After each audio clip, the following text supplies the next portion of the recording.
उस बचतकर्ता के आय में बढ़ोतरी के साथ साथ अर्थव्यवस्था की बढ़ोतरी के लिए भी काम करता है। तो बचत के बारे में बात करनी है। दूसरा है बीमा। बीमा क्या होता है? मान लीजिए कि मैंने एक स्वास्थ्य बीमा खरीदा, अपने हेल्थ के लिए एक बीमा खरीदा। कहां से खरीदना पड़ेगा? बीमा कंपनी से खरीदना पड़ेगा, जो बीमा का काम करते हैं। अब किसी भी एक निश्चित अमाउंट का, एक किसी भी निश्चित पैसे का मैं बीमा खरीदूंगा। और कैसे खरीदूंगा? मैं समय समय पर उस बीमा कंपनी को पैसा दूंगा, जिसे प्रीमियम कहा जाएगा। मान लीजिए कि मैंने 10 लाख रुपए का एक बीमा खरीदा और मैं समय समय पर उसको बीमा कंपनी को पैसा दे रहा हूं। मान लीजिए कि ये 10 साल का ये स्वास्थ्य बीमा है। 5 साल के बाद मुझे कोई आकस्मिक बीमारी हो गई या दुर्घटना में मेरा एक्सीडेंट हो गया और मैं अपना इलाज करवाना चाहता हूं, तो इलाज में जितना रुपया लगेगा उसका पूरा पैसा या उसका कुछ पैसा शर्तों के अनुसार वो बीमा कंपनी पैसा देगी। यानी कि बीमा क्या है? जीवन की अनिश्चितताओं से लड़ने का एक वित्तीय साधन है। आपने कोई बीमा खरीदा, उस बीमा के बदले में अगर बीच में कोई आकस्मिक घटना हो जाती है तो बीमा कंपनी पूरा पैसा या उसका आंशिक रूप, जो भी शर्तें हो लिखी हुई होगी उस बीमा की पॉलिसी में, उसके हिसाब से रुपए का भुगतान हो जाएगा। तो एक सामाजिक सुरक्षा का एक टूल है। तो इसी बचत और बीमा के बारे में कुछ बेसिक बातें देखनी है। तो बचत क्या होता है? आय की वो राशि होती है, आपके पास जो आय आती है उसका वो हिस्सा होता है जिसे वर्तमान में वस्तुओं और सेवाओं और अन्य वस्तुओं पर व्यय करने के पश्चात भविष्य के लिए रखा जाता है। आय का जो पैसा आपने खर्च कर लिया वो तो चला गया, बचा हुआ पैसा क्या कहलाएगा? बचत कहलाएगा। तो बचत कैसे निकालते हैं? आय में से आप अपना खर्चा निकाल दो, अपना उपभोग निकाल दो। मान लीजिए कि 10,000 रुपए की आय है आपकी और आपने 1-2 हजार रुपए के खाने के सामान खरीद लिए, 1-2 हजार रुपए की आपकी पढ़ाई और अ, स्वास्थ्य पर खर्चा हो गया, किराए पे खर्चा हो गया। एक एग्जाम्पल के तौर पे, आजकल ये अमाउंट बड़ा हो गया है लेकिन एक एग्जाम्पल के तौर पे, तो आपने मान लीजिए कि 7,000 रुपए खर्च कर लिया, तो बचा कितना आपके पास? 3,000 रुपए। तो ये 3,000 क्या कहलाएगा? बचत कहलाएगी। तो बचत की गणना करने के लिए पूरे साल का आय और व्यय का विवरण लेना बेहतर है। आप बचत एक दिन की भी गिन सकते हो, एक महीने की भी गिन सकते हो, पूरे साल भर की भी गिन सकते हो, लेकिन पूरे साल भर की बचत की गणना करना बेहतर रहता है। क्योंकि साल भर में बहुत सारी चीजें होती है। हो सकता है कि स्वास्थ्य के रूप में आपके सामने कोई आकस्मिक घटना आ जाए, शिक्षा में बीच में कहीं खर्चा हो जाए, किसी चीज को लेना पड़ जाए।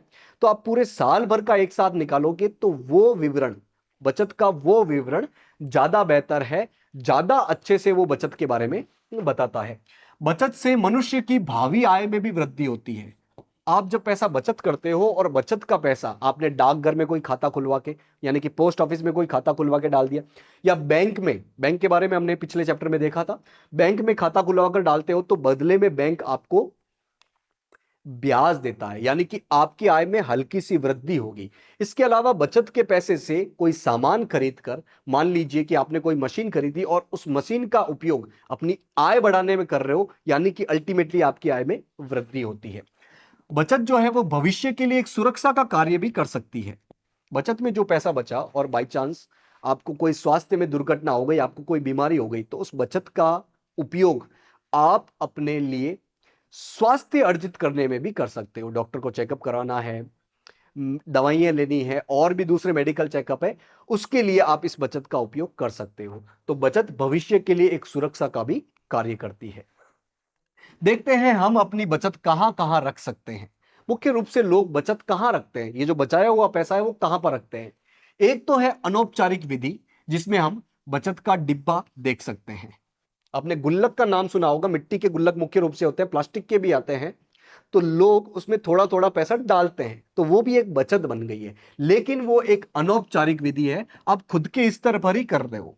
दूसरी होती है औपचारिक विधि, जैसे कि डाकघर में आपने कोई बचत खाता खोल दिया, या फिर व्यावसायिक बैंक, हमने व्यावसायिक बैंक में देखा था एसबीआई, पीएनबी, आईसीआईसीआई, एचडीएफसी, ये व्यावसायिक बैंकों के अंतर्गत आते हैं। तो व्यावसायिक बैंकों में आप अपना बचत खाता खोलकर वहां भी अपने बचत का पैसा रख सकते हो। बचत का प्रयोग कहां कहां किया जा सकता है? ऋण देने के लिए और ऋण लेने के लिए। जैसे कि हमने देखा था कि बैंक, एक मध्यस्थ के तौर पर काम करता है, जहां पर लोग अपनी बचत का पैसा रखते हैं और बहुत सारे लोग जब यहां पर पैसा रखते हैं अपना, तो बैंक के पास एक बड़ा अमाउंट इकट्ठा हो जाता है और इसको वो लोगों को ऋण देने के लिए काम में लेते हैं। तो इस बचत का उपयोग ऋण देने, ऋण लेने के लिए बड़ी मात्रा में किया जाता है और इससे अर्थव्यवस्था का विकास भी होता है।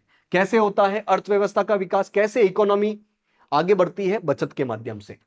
जब बहुत से व्यक्ति बचत करना आरंभ करते हैं, बहुत सारे लोग बचत करेंगे, भाई आय होगी, कुछ पैसा खर्च करेंगे, कुछ बचत करेंगे, और बचत का पैसा जब वो औपचारिक संस्थाओं में अपना बचत खाता खोलकर या अन्य खाते खोलकर जमा करवाते हैं, तो उनको मिलाकर एक बड़ी राशि बन जाती है, बहुत सारा पैसा इकट्ठा हो जाएगा। तो समाज के लिए सड़कें बनाना हो, चाहे कार्यालय की इमारत बनानी हो, रेलवे स्टेशन, रेलवे लाइन बिछानी हो, सड़कों पर रोशनी करने के लिए लाइट लगानी हो, पार्क बनाने हो, कुछ मनोरंजन के लिए अन्य साधन बनाने हो, विद्यालय बनाने हो, हॉस्पिटल बनाने हो, तो इसके निर्माण के लिए एक बहुत बड़ा पैसा चाहिए होता है, करोड़ों अरबों रुपए चाहिए होता है। और ये करोड़ों अरबों रुपए कहां से आएगा?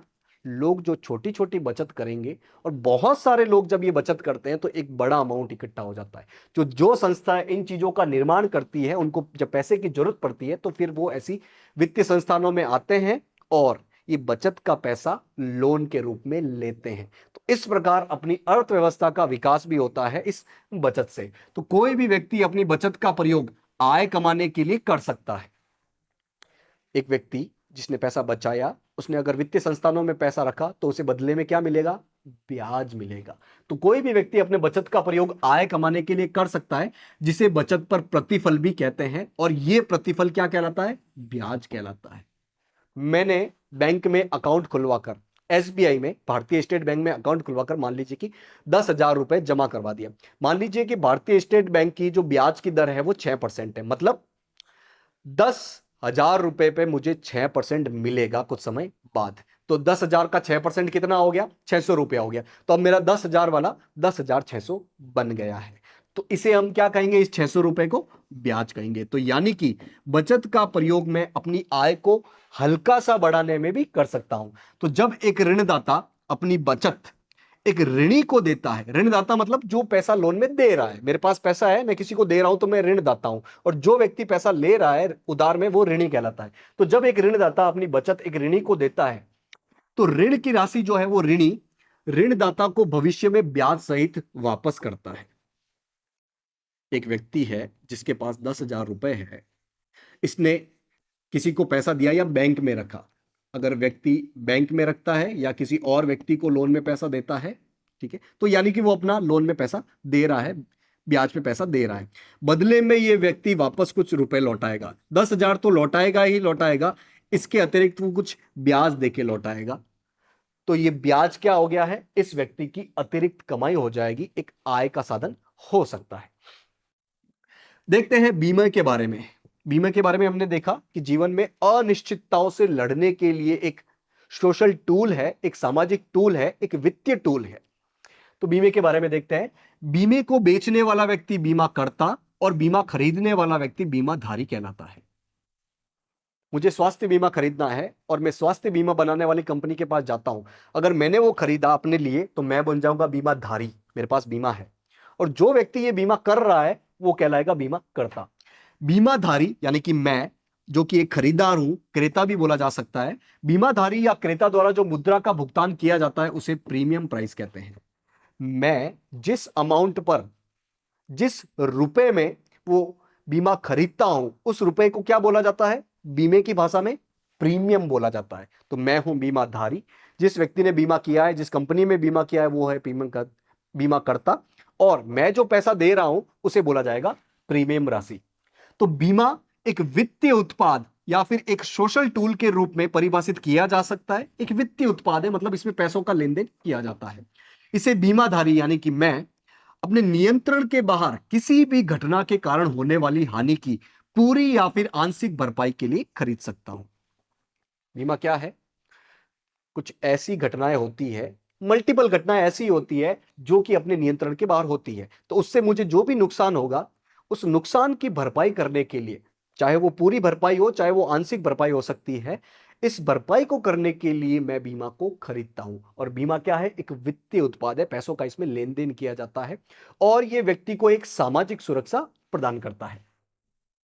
सामान्य रूप से बीमा को बेचने वाली कंपनी जो होती है वो बीमा कंपनी कहलाती है।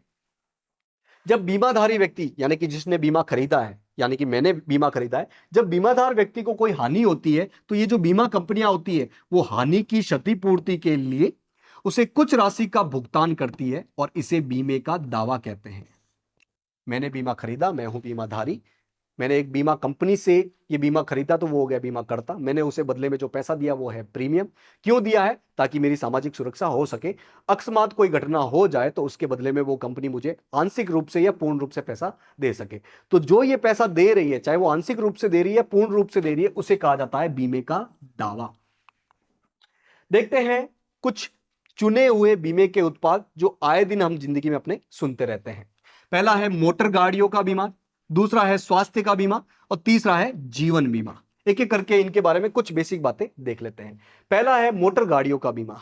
आपके पास कोई गाड़ी है, मोटर गाड़ी है, उसका आप बीमा करवा रहे हो, तो व्यक्ति जिनके पास स्कूटर है, कोई भी मोटरसाइकिल है, कार है, कोई भी मोटर गाड़ी है, वे संबंधित बीमा कंपनी से मोटर गाड़ी बीमा खरीद सकते हैं। क्यों खरीद सकते हैं? भाई एक्सीडेंट हो जाए, गाड़ी को कुछ दिक्कत हो जाए या खत्म हो जाए या एक्सीडेंट में इसको कुछ हो जाए तो बदले में बीमा कंपनी उसे आंशिक रूप से या पूर्ण रूप से पैसा दे सके। यह शर्तों के अनुसार होता है। जब कोई व्यक्ति बीमा खरीदता है तो उसमें बीमा पॉलिसी में बहुत सारी शर्तें होती है, उसके हिसाब से रुपया मिलता है।